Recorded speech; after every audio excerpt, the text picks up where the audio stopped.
Hello there, everyone, and welcome to GamePoints episode 204. Your weekly get together, we talk about recent gaming news. I'm, as always, your host, Stephen Brand. Joining me today is David, hello. Tonight, David. We have to talk about how PlayStation is already bailing on E3, and it's not even the beginning of the year. GameStop's reports dismal holiday sales, and Assassin's Creed Ragnarok rumors based off 4chan, but might have some legitimacy based on other things in there. And they apparently are tied into a PlayStation 5 reveal, which may or may not happen in February. But first, I want everyone here to know that this is an audience interactive podcast, so if you're watching here live at Twitch TV/GamePoints on Monday at 8 p.m. Pacific Standard Time, join the conversation. Feel free to leave any questions, comments, concerns, etc. And you can do the same if you're watching later over at youtube.com/GamePointsPC. Feel free to join in the conversation regardless of where you're at. David? Dude, how about that Super Metroid Impossible run? Yes, that's exactly what I wanted to get into. AGDQ happened over last week, and it is always one hell of a show. I love watching it when I can. I don't get to watch as much as I want to, but it's always nice. It did round out with a Super Metroid Impossible. Can you go into more detail of what that exactly is, David? So, Impossible Super Metroid is like a modded version of the game where, to sum up, it's hard as shit. It was designed in a way to be impossible for people to beat. And there's like two people that have beaten it, and the guy that was running it is one of them. Not just beat it, but beat it like in 2.5 hours. Yeah, but it's tough. You have to do some very specific kind of tricky shits to make your way through it. But yeah. Stuff will kill you in 2 hits. The ending timer is only like a minute long instead of 3 minutes. It is truly an impressive run. I highly suggest you all take a look at it. Dude, I really liked the Mario Maker relay races that happened. I missed those. I unfortunately missed those. Those were terrific. But yeah, AGDQ is always a fun time. And the cool part is that it's always been for a good cause. Right. This year it was for Prevent Cancer Foundation, and they ended up raising, let's take a look, $3,131,475 overall, just shy of being pie. Yeah, a little bit. It came from over 50,000 individual donations over 80 countries, so it is a worldwide kind of thing that people donate to. If you've never seen it, there is another one coming up, Summer Games Done Quick, that's going to be between June 21st through the 28th. I do recommend you take a look at it. And if you tune into Twitch at all, and you're watching us live, it's likely that you do, you can't help but not notice it because it had a peak viewership of just over 250,000 people. Yep, and there's almost always a game for you in that list. Yes, like there's something for everybody, and it's exciting. It's fun. I mean, it goes all night, so if you're up real late, I'm sure they're doing something. Yeah, it is a marathon. Once it starts, it runs nonstop for a week. Now, once you get into the later hours, you have some of your wackier shit, which is usually when I'm watching. You have like your terrible game block when they do like Pepsi Man and stuff. But that's also and a lot of times they'll do RPG runs overnight. Mm-hmm. As opposed to prime time, because then, speed runs where the game takes 9 hours isn't necessarily the quickest thing in the world to watch, but hey, it still happens. I caught a bit of the Final Fantasy VIII speed run, which I think was like 8 hours. Yeah, I stayed up a little bit too late watching that one, actually, because it's just interesting to see what they do. Yeah. To make RPGs go fast. The Control one was actually kind of cool, too. Like, they were hopping through the map and on top of it and everything like that. I do recommend you guys take a look at it, though. It is definitely entertaining even if you're not into speed running. It's entertaining to watch. And yes, I know sometimes the commentary is kind of lame, but tune in for spectacle. Yeah, get down on it. David, we actually have some news to talk about this week, which is so weird compared to the past 5 weeks or so. Yeah, well, holidays are officially over because there's actual video game news, and that's exciting. Yes. So let's go ahead and start off with our top story of the week. PlayStation will not be at E3 2020, Sony says. Now, this is via IGN. So we've talked about E3's waxing and waning relevance over the years, and it seems that every year it gets a little bit less important, and Sony is already jumping up saying, hey, we have our new console coming out this year, but we don't care to show it at E3. Yep, and we know they didn't go last year, and the speculation was always the fact that, hey, they don't have anything big to reveal because we have a good idea of what they're going to have coming out in 2019 and early 2020. So they don't have a big reason to be at last year's E3 because they're not going to talk about the next generation console cycle. Right. I thought they would be at this year's E3. Now would be traditionally the time they talk about the new consoles, but it's just the writing's on the wall. There's no reason to spend the money to go to E3. Not when you can do your own event. So Not when you can completely control the right. message. Let me cut to the IGN article here. Sony has announced that it will once again be skipping E3. This is the second year in a row the company has opted out of appearing in one of the biggest video game events of the year. It's also particularly surprising how Sony announced holiday 2020 launch with PlayStation 5. In a statement to IGN, Sony said the following. After thorough evaluation, Sony Interactive Entertainment has decided not to participate in E3 2020. We have great respect for the ESA as an organization, but we do not feel the vision of E3 2020 is the right venue for what we are focused this year. Let me put a pause on the quote real quick. They say they have great respect for the ESA, but scuttlebutt is that Sony and the ESA are actively in the model of a spat. Yeah, they're in a spat. I was trying to think of a right word for it. Spat's a good way of saying it. Apparently, there is some bad blood between the two. Now, that's just rumor and speculation and scuttlebutt, but it's coming from sources that I know that are a little bit closer to the industry than the average person would be. So I get the feeling that Maybe they Sony's shouldn't. actively fighting with them. Maybe they shouldn't have leaked an entire attendee list. Yeah, remember that wasn't just game journalists that they leaked. Yep, it was like vendors and shit too. Back to the statement.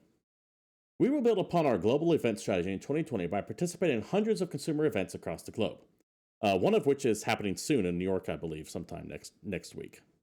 Our focus is on making sure our fans feel part of the PlayStation family and we have access to their favorite content. We have this fantastic lineup of titles coming to PlayStation 4, and with the upcoming launch of PlayStation 5, we're truly looking forward to a year of celebration with our fans. Take that, E3. It's one of those statements that says a lot without actually saying anything. Yeah, it's great. Like, no, we're not going. Screw those guys. We got our own thing going. We don't need you anymore. Yeah, that's most what I mean. They can always just do a state of play, or they can have a series. They can have like 5 simultaneous. They can hit like San Francisco, LA, Chicago, New York, and like Dallas, and go. Yeah, show up on these days, and we'll have the first look at PlayStation 5. Yep. And it would still probably be cheaper than paying the ESA for an E3 booth. Than paying the ESA to get a booth and also putting all the work into making their giant presentation for the year. Correct. When asked about Sony not being there, the ESA gave the following statement. And if you thought the previous statement said a lot without saying anything, wait till you get a hold of this. And excuse me, because it's written in such a stilted way, this might actually be hard for me to read. E3, this is the statement that ESA gave about Sony not being there. E3 is a signature event celebrating the video game industry and showcasing the people, brands, and innovations redefining entertainment loved by billions of people around the world. E3 2020 will be an exciting, high-energy show featuring new experiences, partners, exhibitor spaces, activations, and programming that will entertain new and veteran attendees alike. Exhibitor interest in our new achievements is gaining the attention of brands that view E3 as a key opportunity to connect with video game fans worldwide, end quote. And that's all they had to say about it, David. Now, who exactly are these brands that they're attracting to E3 that are not the major video game brands who are actively running away from E3? Hey there, Salty Frank, by the way. Good to see you in chat. My more important question is, David, they were asked about Sony not being at E3. And they said, fuck does that establish? How is this a response to that? That's like going, hey, David, what are you doing tomorrow? And you go, oh, I like tea with my biscuits. Yeah, basically. What? Hey, what do you guys feel about Sony not coming? Well, here we're going to tell you what E3 is. Okay. That is a way to respond. And it's, they have nothing. They are desperately trying to keep the people they still have, because keep in mind that people have been dropping off of E3 year after year. Nintendo left a long time ago. Last year we had Sony leave, and we had a few other people not show up. I'm pretty sure EA's been across the street. I'm pretty sure they're confirmed to not be there this year. And Take-Two doesn't care. Take-Two doesn't give a shit. Devolver Digital will do their own thing and will still be better than anything shown at E3. And it's kind of funny because for the longest time, there was this big war of like the winners and losers of E3, the guys that had the best presentation, the guys that has the worst presentation. And it just doesn't even matter. No. The last time Sony and Microsoft faced off, Sony, quote unquote, won that E3, depending on who you ask, but a lot of people kind of leans that way. And then they just bailed. Yeah. So Microsoft just can't hit them back. They can't get that. They're just going to have that mark on them forever. That said, I do fully expect that Microsoft will be at E3 this year Well, because they, for the most part, have the entire stage to themselves. that's the funny part is that the E3 show at this point is the Microsoft show. Yeah, They could just like buy it out and be like, "Hey, guess what? We take over." right. I still And expect Microsoft to have their big reveal out there. Now, Sony, however, when do you think they'll show off their console? I think they'll probably show it in the lead up month to E3. So not in, is Not it in June, so in May. May? Okay. There are rumors, and we'll get in more detail about this later, that they're doing a big reveal in February. And I've heard that, but I feel like it's going to be a big reveal, quote unquote, that gives us more details, but it's not going to be the final. Here's the price tag. Here's where you can see it on the store shelves. Here's the launch lineup. Here's the yada yada. I feel like they'll have another big event, and I could totally be wrong. February is a great enough time to do it, but I feel like they would probably want to do it right before E3 to try and suck the life out of any Microsoft I presentations. Just to get almost want to say that's when the PlayStation 4 was officially revealed, was sometime in February. was it? I, Eh, I honestly don't remember. maybe. If someone at home knows, please let me know in the comments down below. But I'm pretty. If I anybody don't want wants to to say Google pretty that, let us sure. know. I want to say it's ringing a bell that they did it in February, but I just don't have that information handy. So you're Unfortunately, telling me there's a chance? yes, exactly. David, But it's just funny because so can we list off who's actually going to be at E3 this year? I'm going to go with Microsoft, Square, EA and not Ubisoft. EA. No, EA. EA will be there. EA does do a stage show every year. I thought EA wasn't going this year because they've always had their show across the street as well as being on the main stage, and they weren't going to do their main stage event this year. Am I mistaken? I could be. It's very possible. But I thought I had heard rumblings that EA wasn't going to do it I either. just remember there's always a time when I'm bored for like 2 hours straight. And that's usually when we're looking at all the new Maddens. Yeah, yeah. It's very possible. Ubisoft will be there probably, Yep. and that likely. I should say likely because none of the stuff is officially confirmed yet, from what I can tell. It's just to me, it's going to be Ubisoft, Bethesda, Square, Microsoft. Yeah, and Square doesn't know how to E3 because they announce all their shit beforehand. Ubisoft will announce the exact same games that they always do, just for next iteration of it. Yep. EA will be about Madden, and They sure shit ain't going to talk about Anthem, that's for sure. yeah, and Bethesda just needs to go the fuck away for like a year and a half. No, but they won't. You know they'll be there. Check out the new Fallout 76 DLC, guys. Pay us another $60 and we'll promise to add gameplay. Bethesda as a company needs to pull a fucking Hello Games and just disappear for And like just 19 months. They just need to like put something, like put a bag on Todd Howard so he goes to sleep for a while. And just He thinks it's night, just passes out like a bird. yeah, exactly. So yeah, that's that. I'm sure we'll have a better idea of what E3 is going to be shaping out to, but expect my PlayStation's console to be revealed. I'd say before E3 as well. I think they would want to steal the thunder from E3, but we'll see how that shakes out. Absolutely. Moving on to the next topic, David. Man, let's talk about fun sales reports. We love sales reports, and we know you guys do too. Give me 1 second. I'm about to hack up some. Cool. While he's hacking, there we go. I just had a cough real quick. It was just real quick.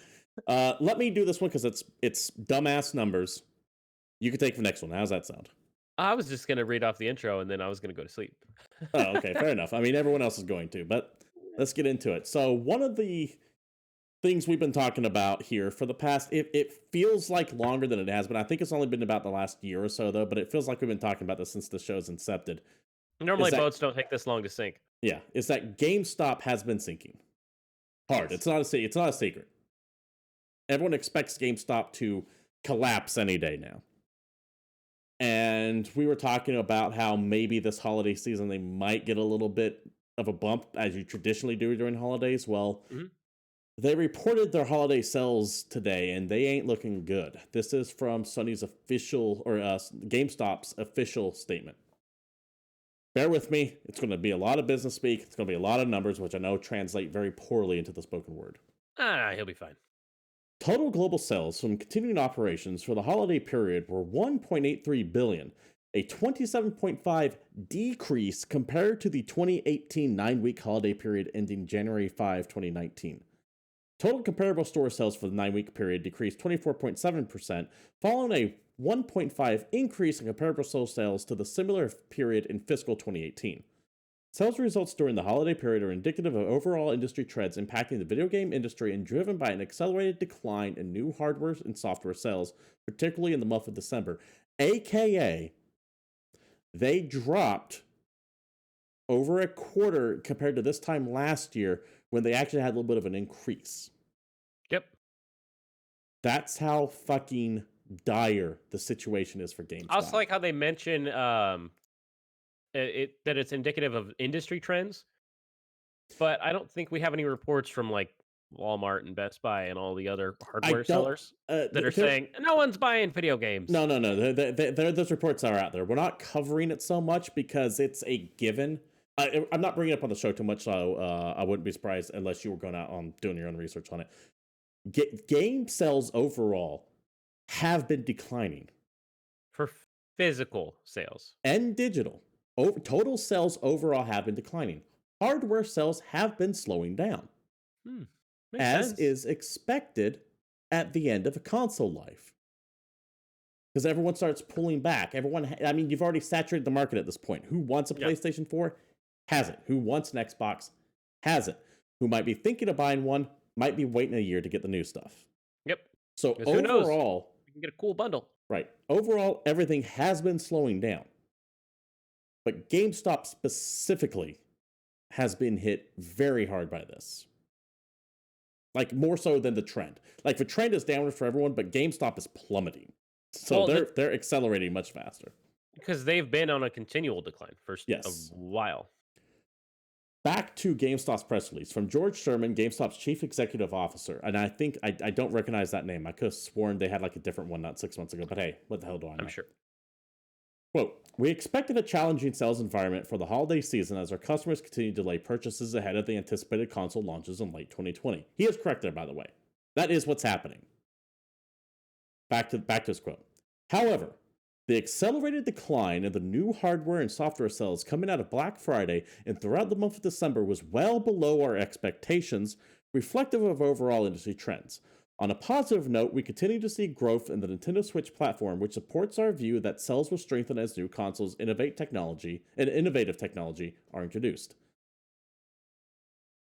They've dropped so bad that a company that knows that it's on the ropes, which you'd imagine have lower than reasonable expectations, still couldn't meet it. That's crazy. And they say, I want to mention this last bit right here. When he says, on a positive note, we continue to see growth into the Switch platform, which supports our view that sales will strengthen as new consoles and innovative technology are introduced. The PlayStation 4.5 exists with the PS Pro, whatever it is. The Xbox Series S, or whatever the fuck it's called. The Pro versions of both those consoles, whose names just escape me right now. One X and the Pro? Those both exist. Yes. I don't think anyone considered those as proper new platforms, however. I don't think anyone considered the mid-cycle refresh consoles as new consoles. I don't think there's any numbers that support that hardware sales were suddenly strengthened with the release of those. But we are also comparing this year, when those were around the time, these few years when those were released, to other console cycle generations when those were never released. So Fair. Even with those step in between consoles that launched, GameStop's still not able to meet their goals. Man, remember that one time when GameStop bought every single other video game brick and mortar store, and then every single store within like a mile of you turned into a GameStop, so that you could drive in any direction and stop at a GameStop? Yeah, they Krispy Kremed themselves. They grew way too aggressive, way too expansive, and now they're paying that price. Closed. Nope. It's almost like monopolies are a bad thing. Dang, I didn't learn that at all from that board game. I just learned how to flip it. I learned how to palm money real good in that board game is what I did. Oh, you always play the banker. That's the only way to play Monopoly. Yeah. Here's $5. No, I didn't give you 4. Recount it. Yeah. Turns out the guy with all the money keeps all the money. Yeah, as it should be, David. It should be. Anyway, let's talk about something else. In our continuing search for new and definitely relevant to video game sources, this next story is from Newsweek. So you make fun of that. I'm actually legitimately trying to branch out to different things just to kind of get a flair of what's going on. It's fun. Yeah. Let's talk about things that are other than the normal places. I don't want to be that guy Anyway, that just reports on two sources over and over again. I do. I don't like learning new things. Anyway, we've got rumors and leaks related to Assassin's Creed Ragnarok. All kinds of fun stuff about this supposed Viking Assassin's Creed game. Assassin's Creed It's one of the Ragnarok is industry's worst kept secrets. right, but who didn't know there was a new Assassin's Creed coming? Come on, it's been how many years? We had an Assassin's Creed every year for how long? Like it was coming. Yeah. Anyway, Assassin's Creed Ragnarok is allegedly the next title in the storied Assassin's Creed video game franchise, and this time the title takes the players to around 855 CE, where they control an assassin Viking crew. Through leaks have emerged over the past few hours from when this story was written. There's a lot we potentially know about the title's release date, gameplay additions, and more. Here's like a brief recap, just a bunch of bullet points of shit that we think we might know allegedly about Ragnarok. So one thing I want to bring up before we get into these bullet points is that Allegedly, allegedly, allegedly. these leaks do come from 4chan. Yeah, dude. A wretched hive of scum and villainy and the occasional actual truth. Yes. So And the article even addresses this. that's why I said allegedly like 6 times. We are loath to report on rumors from there. However, when they get as specifically detailed as these ones are, and when they correspond to other things that have been mentioned in the past, other rumors, and when they match up with things that I have heard off the record, it leads me to believe there's at least some credence here. I mean, I feel like the more detailed rumors are, the less likely they are to be true. But They're not getting like granular of the details, but they are dropping like specific dates. yeah. They Anyway, are- let's go run on. through it really quick, and then we can make our decisions together. So, first, Assassin's Creed Ragnarok is currently scheduled to release on current gen platforms on September 29th, with PS5 and Xbox Series X ports arriving alongside those consoles. In fact, Ragnarok will allegedly have a special relationship with Sony's next console, as it will reportedly be announced during a PS5 reveal event in February. Now And it's there we will first learn about Good. Jorah, Ragnarok's gender-neutral protagonist. That's the main reason why I brought this up, is because it talks about this reported PlayStation 5 reveal event in February. This rumor dropped around the same time those rumors about the February PlayStation reveal from completely different source started going around. So unless it's a very coordinated troll effort, we have It's two. entirely possible. It's possible. Talking about the source. Yeah, it is possible. But unless it's a highly coordinated one, and it could be, we have two rumors popping around the same, almost at the same time, that kind of corroborate each other. Yeah, that's fair. In addition, this new title offers optional 4-player drop-in co-op, similar to Ghost Recon Wildlands. I don't. Okay, sure. Wildlands is bad. To encourage players to no, rely not on Wildlands. different. I take that back. Not Breakpoint, the newest one. Yeah, That was bad. Breakpoint was the wacky one. To encourage players to rely on different weapons, sources also cite a light durability mechanic. Oh Fucking man, balls. that's my favorite thing in open world games, when all my swords and shit break. I hate durability. I don't care if it's a goddamn slight durability mechanic. Get the hell out of that with that noise. Sailing is also supposed to be a big part of Ragnarok, but more so for traversal rather than combat. So Also lame. less want my of black the flag. fun. Yeah, less of the fun ship fighting and more of the I'm gonna ride this boat to over there. But I like shooting people with cannonballs. That's fun. The map allegedly, I like saying allegedly a lot, features all of Northern Europe, including York, London, Paris, and Kiev. Kiev. Sure. Do you know where that's at? If I were to ask you what I'm country Kiev is part of, would you know? gonna go with the wrong part of the world. The South? No, I'm just gonna say it's not in the U.S., so I don't care. All right, fair enough. Do you know where York is at? Sure. If I were to ask you if you knew where London to Paris at, you would say yes, right? Yeah, Okay. Just checking. Just checking. I could probably throw a dart near a map and figure it To out. be fair, the only reason why I happen to know exactly where York and Kiev are at is because they're targets in Hearts of Iron 4. Yeah, see, I mean, it's fine. Anyways, go on. Unless Sorry. unless it's on the Risk map, I don't know about it. Anyway, emerging mere hours after these sourced gameplay leaks, Amazon Germany and GameStop Italy store pages featured listings for 3 different versions of Assassin's Creed Ragnarok. Like most retail snafus, though, the evidence was quickly removed, keeping in mind that it could be that these things were put up as a, "Hey, we got this information, we should put these storefronts up," and it also could be someone just trying to jump on a rumor and say, "Let's put up stories listings for these," and, do Yeah, that. it could be someone who's just writing empty shells in case there's an official announcement, so that way they have something to go. Yep. I have seen this at my time at some places where they'll write like a headline that says Bloodborne 2 announced, and they'll have Yep. like a story that they haven't filled in quite yet, but they'll And they have just like some of leave the it details, and they just leave it so just in that case. way, yeah, that way if the Bloodborne 2 does get announced, they can just hit enter on the CMS and it pops And right be up. and be one of the first ones to actually report on it. Yep. You'll be surprised how many articles are actually written in advance and never get published. Those SNL jokes are true, where they have like Dan Rather going on vacation and they have them record all these headlines, like the Pope died in insert whatever here. They just have them record this all these horrible ways, just in case. Just in case. Anyway, that's about all we know of Ragnarok, which is to say we know nothing. Yeah, at all. Besides the fact that it's probably called Ragnarok. Of all of this, that's the thing I believe the most. It's just one of those things. Like I said, when they mention this rumor mentions the PlayStation 5, the alleged PlayStation 5 reveal event in February, that just coordinates with another rumor that dropped around the same time. That's fair. So you're having two different sources kind of giving information that is shared between the two. So it's either an elaborate troll or there is something to hear. We'll find out, of course, in February if something comes and Or it's a goes. mix Who of knows? trolling and guesswork. And as we wanted to stress at the beginning, this is from 4chan. I So mean, we act we accordingly. we quoted it as being from Newsweek, but yeah, that's where they got Yeah, well, it. Newsweek got it from 4chan. So Yeah. act accordingly. David, And- well, let's talk about something that isn't a rumor. this story actually came from Captain Ice Cold out in Discord, and I wanted to bring it up. Pokemon Sword and Shield are getting DLC, first for the series, and this is via Tech Radar. Pokemon Sword and Shield are finally getting expansion passes, the first Pokemon DLC to date.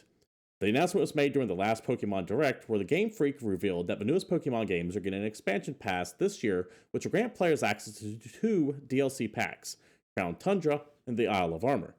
The Isle of Armor is due for release in June 2020, with Crown Tundra coming out in autumn 2020. Both DLC will introduce over 200 Pokemon Sword and Shield, including some old favorites. Now, David, this is where it gets fucky. Yeah, dude, because if you all remember, the Pokemon Sword and Shield are the first Pokemon games that don't have access to the whatever the hell that one Pokemon thing is called The Pokedex, that lets you right? bring your old Pokemon over from old games because there were people that had the same Pokemon that they've been using all the way since back in the day, transferring them from game to game to game to game because that's their boy, that's their friend. This is the game that didn't let you do that, and now it's the very first game in the series to have DLC, and that DLC might include some of the Pokemon that were cut from the game in the first place, making, I'm sure, a lot of people really, really angry. And rightfully so, because this is the fucking joke where they there's the meme. Here used to be a complete game. Now today's complete game is here, and they've sectioned off all the shit under various DLCs. That's what's Yep, happening here. They yeah, took for sure. something that was in the game, and now they're reselling it to you later as an extra. Now, while yes, that is something that it can be very apparent.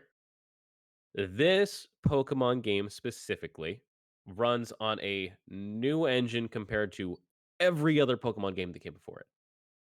Everything that they put into this game, they had to make again from scratch because guess what? All the Pokemon are fucking 3D now. They're not 2D sprites that they just ported over and ported over and ported over. They re-rendered everybody. So there is an amount of work involved, and maybe they only had enough time to get to all the Pokemon they did. And I could be just literally playing devil's advocate here, but maybe those games released with what they could release. And And if they're they like, were hey, following the people, normal Pokemon release schedule, they would have a brand new series every couple years that introduced a whole bunch of new Pokemon. I'd be willing to let the argument slide because then it would be kind of a one-for-one comparison before. But this shit's happening not even a year before the games have been fully announced, and they're now selling you the extra Pokemon that they cut out back to you. and that's the other side of it. Who knows? Maybe these guys weren't ready in time, but chances are they could have been. David, at the And end of the there's day, I can't get too heated about this topic because I'm just not a Pokemon guy. Yeah, and that's fair. And I don't have the exact numbers on how many of the new Pokemon, or sorry, quote unquote, new Pokemon in the DLC are actually originals, and how many are new to the series completely. That would be We don't have something that could light people on fire. If of these 200 Pokemon, if like 180 of them were shit that was already there, Yeah, and they're but selling if them back of to the you, 200 of them, if 20 of them are old Pokemon and 180 are new, I think it's going to be harder to be mad about that. yes, Then if they have another DLC I that comes out assure you, we'll find a way after to be that, mad about it.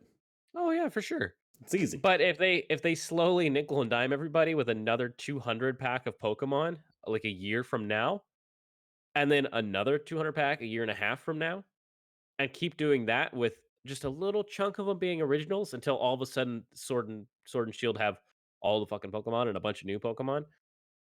I feel like people could be mad unless they decide that this is just the last Pokemon game and they're not going to release a new one, which is completely impossible. I You don't know what I mean? know. I think they might be testing out their idea of doing Making like a like a roster change every year almost. or like a quote unquote what the hell is that thing that we like to talk about where video games live forever? Games as a service. Games of a service as a Pokemon game. Yeah. But they just keep adding Pokemon to the same game over and over. This could be a trial run for that. Who knows? Nintendo is definitely trying to do different things when it comes to their online strategy. You can see them doing it. It always seems I'm just weird gonna and go back to clunky. Nintendo has no flippin' idea how to do online. Their Yeah. online services have always sucked. And if you have any doubt on whether or not Nintendo just wants all of your damn money and will stop at nothing to get super aggressive with microtransactions, just look at every single fucking mobile release they've had. You know what's kind of what's not even kind of annoying. It's very annoying to me is that if this wasn't Nintendo, if this company was called EA, they would be fucking crucified everywhere right now. But Nintendo gets a fucking pass every single time. Yep. I mean, we talk about that a lot, but last time we got really hard on the Nintendo gets a free pass is when we were trying to make fun of the Switch before it came out, and that bit both of us in the ass. So what are you gonna do? No, no, no. We've gone hard on Nintendo gets a free pass since the Switch came out. I mean, let's us on Zelda, for example. That's true. We Breath get of the mad at Wild games is that a have 7 or 6 out of 10 game, but it fucking gets 10 out of 10s because it's called fucking Zelda. That's true. Fuck weapon breaking. Don't Just at me. fuck it. No, you can at me all you want. Fuck weapon degradation in Yeah, video weapon games. degradation's horrible. It should never be in any game ever. David, I just want to pick one weapon and use it forever. I don't care how many weapons you programmed. Just yeah, let me pick my exactly. favorite. I don't play Dead Space for anything else other than Plasma Cutter. I don't Get the play fuck Dead out of here. Space with anything other than my foot. David, this next Yes. one is all you because as much I like playing this one, but when it comes down to this specific game, you are this is I'm your the guy game. that I'm the guy that knows things. Okay, well, this story is from Exclusively Games, which is a website I've never heard of before. But Monster Hunter World Iceborne, the new DLC for Monster Hunter World, one of my favorite damn games of all time, is apparently deleting saves. So please play with caution. There are several players taking to Steam and Reddit to inform others that for whatever reason, the latest update is deleting their saves. Users who have hours upon hours of progress, one of which took to Steam to mention he had 150 hours, have lost it all. Upon booting up, That's what I want to bring this up. That's what makes this a little bit more damning than your normal save deletion bug that crops up every now and then. Is that Monster Hunter is a game that people like 150 hours is like, huh, that's cute to some players. yeah, Like there's we people that have know people thousands of hours. personally that have hundreds and hundreds and hundreds of hours into it. Could you Yeah. imagine? There's one person in mind specifically that loves to get ragey at Monster Hunter. Could you imagine what would have happened if he lost a save? Oh yeah. Keeping in mind that Monster Hunter World deleted my save, Did it really?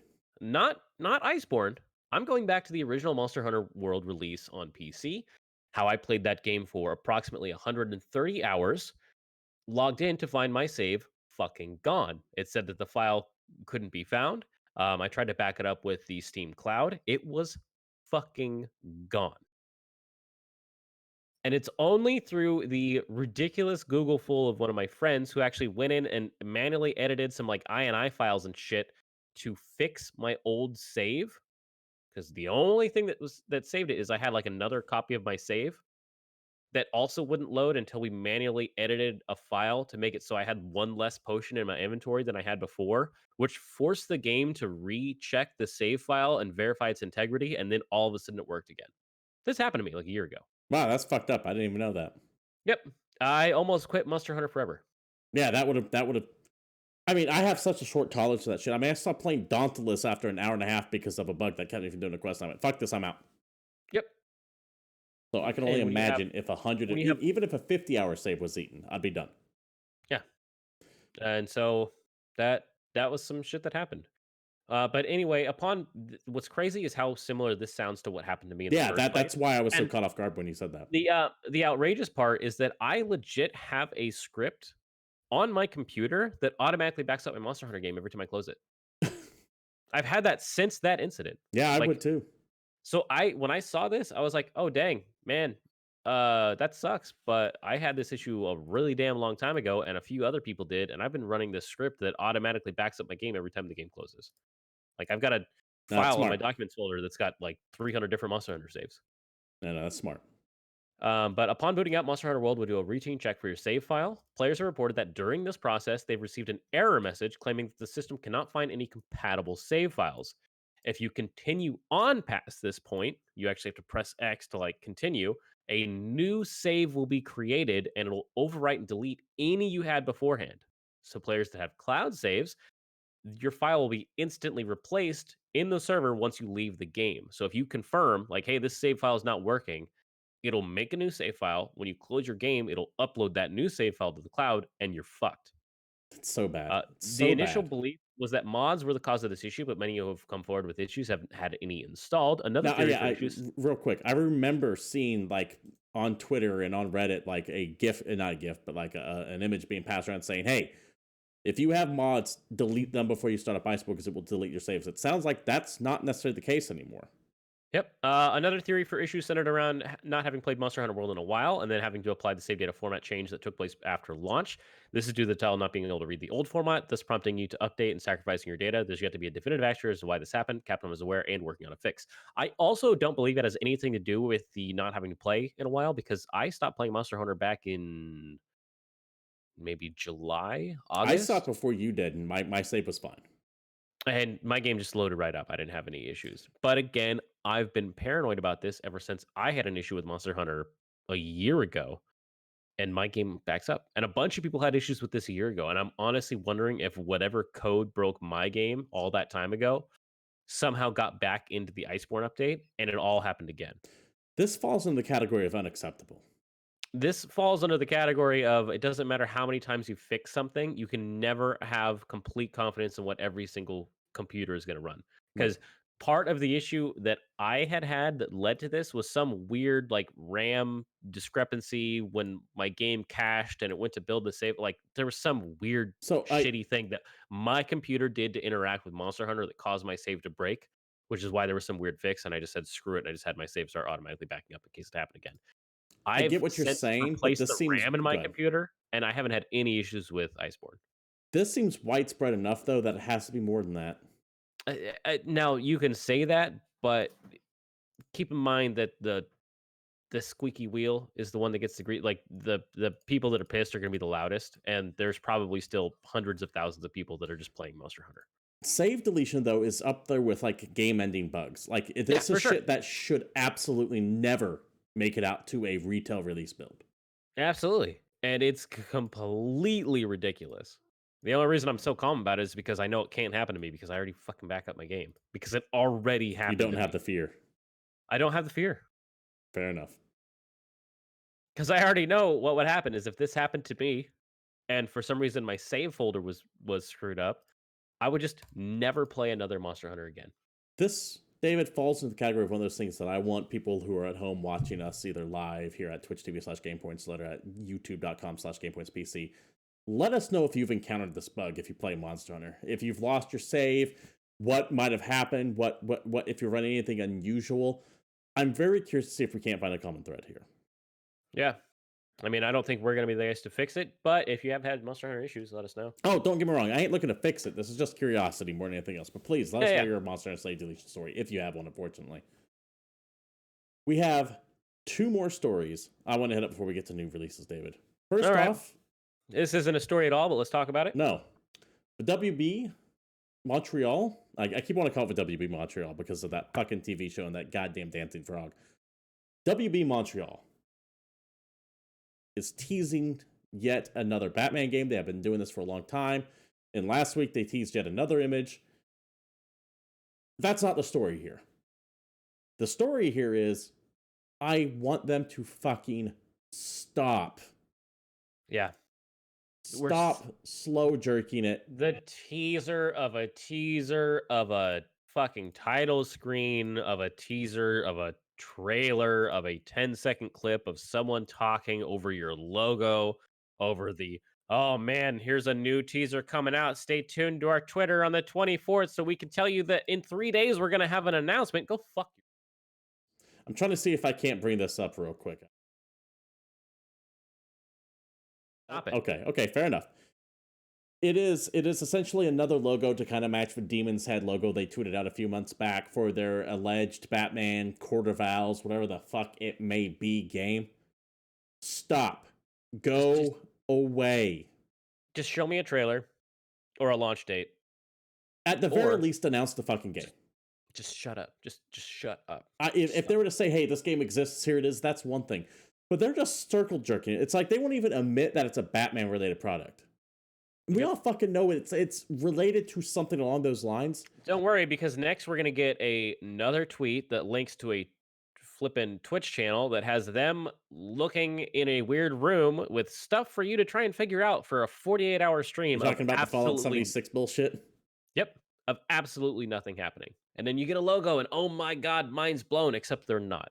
I'm getting tired of this style of marketing.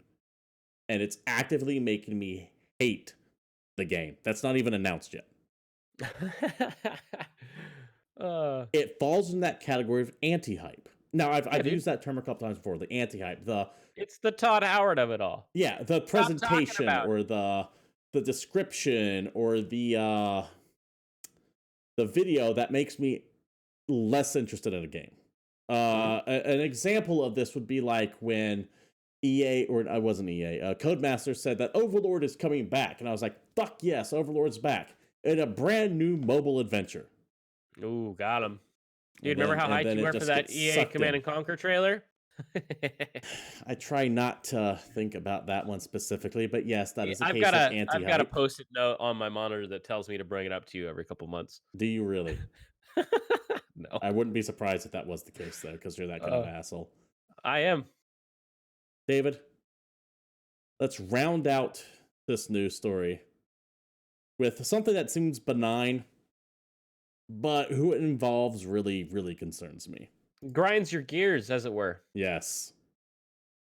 From their official website, in a press release, it says the following. PlatinumGames, you know those guys who make Bayonetta and all those amazing action games, Vanquish, I'm blanking on everything else they do right now. Metal Gear Rising Revengeance. Yeah, that stuff. They are entering in a partnership with Tencent. And as people who watch the show know, I rightfully say fear Tencent. Yeah, dude, remember that time when I was making fun of it and then they I don't know. You're going somewhere with that, man. That's fine. It's fine. Let's just leave it alone. Let's just talk about You're Platinum sick. Games. It's okay. It's okay. Yeah. From the press release, we would like to announce we received capital investment from Tencent Holdings Limited as a basis for partnership. This partnership has no effect on the independence of our company, and we will continue to do operations under our current corporate structure. We hope to use this capital to strengthen our foundation as a business and expand from game development to exploring self-publishing. We also hope that this partnership can give us a wider global perspective while still creating high-quality games that stay true to our name. Thank you, as always, for your continued support. Please look forward to what we have in store. Signed, January 7th, 2020, President and CEO, Kenichi Saito. Essentially, Tencent has invested in PlatinumGames for an undisclosed amount. Rumor is that's between 5 and 10%, which seems to be their standard MO. Yep, pretty small to start. See what happens.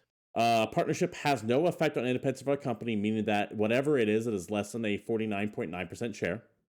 Which is good. That's happy. What's your gut feeling, David? That Tencent is spooky and we should be spooked. Now, I have been doing I have slapped up in our Discord channel. Let's see if I can find it here. You know what? I'm not going to be able to find it the way I have We've got things an set up. ongoing tally of all the things that Tencent owns or partially owns, and it's continued to getting stronger and stronger as a list. Do you have that list handy, David? Because I can't pull it up without ruining the stream. As weird as that might sound, so somehow I have it set up. Maybe, I don't know. Let's find Off out. the top of my head, if you want to know who Tencent owns, however, they own they either own completely or own a chunk of the following: Riot Games, Grinding Gear, Fat Shark, I can tell Blue you. Hole, Activision, You want all of them? Ubisoft. Do you have the list? Yeah. Give it up. All right, starting with the majority stakes that they own: Riot Games, Shark Mob, Supercell, Miniclip, Grinding Gear Games. Moving on to minority stakes: Epic, SEA, Activision Blizzard, Bluehole, CJ Games, Frontier Developments, Glue Mobile, Pocket Gems, Kakao Games, Ubisoft, Petit Games, Robot Entertainment, Paradox Interactive, Milky Tea, Fat Shark, and Funcom. And a lot more beyond that, but there tend to be Yep. smaller studios or mobile only focused studios. Not that some of that aren't on that list aren't mobile only, but like smaller mobile only studios. Yes. Tencent and is now we can fucking add Platinum terrifying. Games. They could, to give you an idea of how big Tencent is, they could I believe if you were to tally up how much they own, how much they're worth, they could buy and sell every major game publisher in America. Like 3 times over. I mean, if those guys were willing to sell. Yes, I'd have to look to make sure my math is right, but I wanted to say I was looking into it a couple weeks ago. And it's not necessarily that I'm against, companies buying other companies or investing in other companies. It's when the management practices are Oh, I'll be open with it. I hereditary. fear Tencent because of the direct links to the Chinese government. I mean, yeah. And our what is it? Is our third or fourth bylaw, and we have to say free Hong Kong? Oh, yeah. Just while on that topic, free Hong Kong, fuck Blizzard. And fuck Tencent. Because god damn, you should fear Tencent. David? Yes. There will be a time when either we fuck Tencent or Tencent fucks us. Oh man. That is a dramatic statement to segue with. But yeah, let's keep But cruising on that. it's not going to happen within the next week or 2 weeks or 3. It could happen in the next month. Could happen in the next year. Could happen in a decade from now. You could be sleeping alone in your bed. I will probably be sleeping. Then you feel a hand cover your mouth. And it's Tencent here to get us due. Oh, weird. Between now and then, however. I thought it was going to be Winnie the Pooh. My bad. When you were going to you want to keep yourself entertained before Tencent eventually comes to claim its prize, what can you play? Oh man, how do you feel about Altair games? Yeah, dude, let's talk about some super Japanese RPGs and how the entire Dusk series trilogy is being remastered and re-released for PS4, Switch, and PC. These are technically 3 separate games, but you can buy them as a pack. It's Altair Ayesha, the Alchemist of Dusk, Altair Eska and Logi, Alchemists of Dusk Sky, and Altair Shelley, Alchemists of the Dusk Sea. I think that most Japanese RPGs have really bad names, and these games just really help prove my point. To be fair, the word atelier is French. Okay, that's fair, but these are all word gibberish names. Yes. It's just, yeah, they let's are. Let's get a bunch of cool words and put them together, and that's how we name this stuff. Didn't we total up how many of these fucking games actually exist, and didn't it go into like the 40s or 50s? I think we last ended at around 39. Because they've released one roughly every 9 months since like PlayStation 1. I don't even think it's 9 months. I think it's like 6 months. These games are constantly coming out, constantly being remastered. There is a huge following for these games, but none of the followers are in this specific chat. I mean, I own a chunk of them. They're sitting on my desk. I never played them, but I do have them. I mean, I know there's one of them where your guy shouts barrel a lot, but that's about all I know about the entire franchise.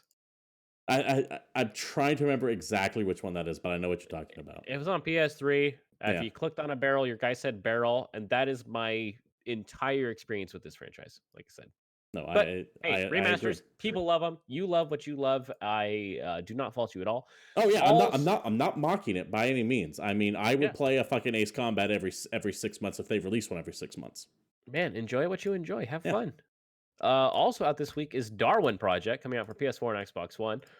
Great name for a survival battle royale, but with a spectator twist. Now, this is actually kind of cool. So think traditional battle royale, 100 people enter, one man leaves, blah, blah, blah. But this actually gives you a little bit of incentive to stay in the match after you die because this game has a host. And when you die, you become a spectator. Okay. And while you are a spectator, you can coerce events in the match. As in, you can stay around and fuck with people. So it's kind of like how some things have, like Vermintide 2, for example, has that Twitch interaction where if people Yeah, are watching you play, they can either give you extra potions or they can summon a swarm. it's the actual Hunger Games model where you can have like sponsors that give you shit, or you know what? Let's just set this whole forest on fire, see what happens. Very cool. I did not know that was the case. Yeah, and that seems pretty cool. I don't know that I need to play another battle royale, No, I but definitely don't. The it Battle is it Royale is is the about new that time where we survival get game. where we get full saturation and people have to get really weird with their mechanics to make it interesting. Also out this week, Romance of the Three Kingdoms 14 comes out on PC. Dude, my first Romance of the Three Kingdoms game was on Super Nintendo. This shit's been coming out forever. Yes. Romance of the Three Kingdoms is a pretty popular historical fiction set in ancient China in like the 300 BCs, 80s. I don't I know, want to somewhere say back it's then. I want to say it's specific about the Warring States period. Not Yeah, positive. yeah, If you yeah. play Dynasty Warriors, it's that same time period. It's the War of the Three Kingdoms. It's when the emperor died and three different guys were like, dude, it's time for me to be emperor. And then they all fought the shit out Okay, of each other. not to be pedantic, but I don't think the Emperor actually died. I just think the Emperor was considered like a weak person, and they kept trying to like kidnap him. No, I'm pretty sure he legit dies.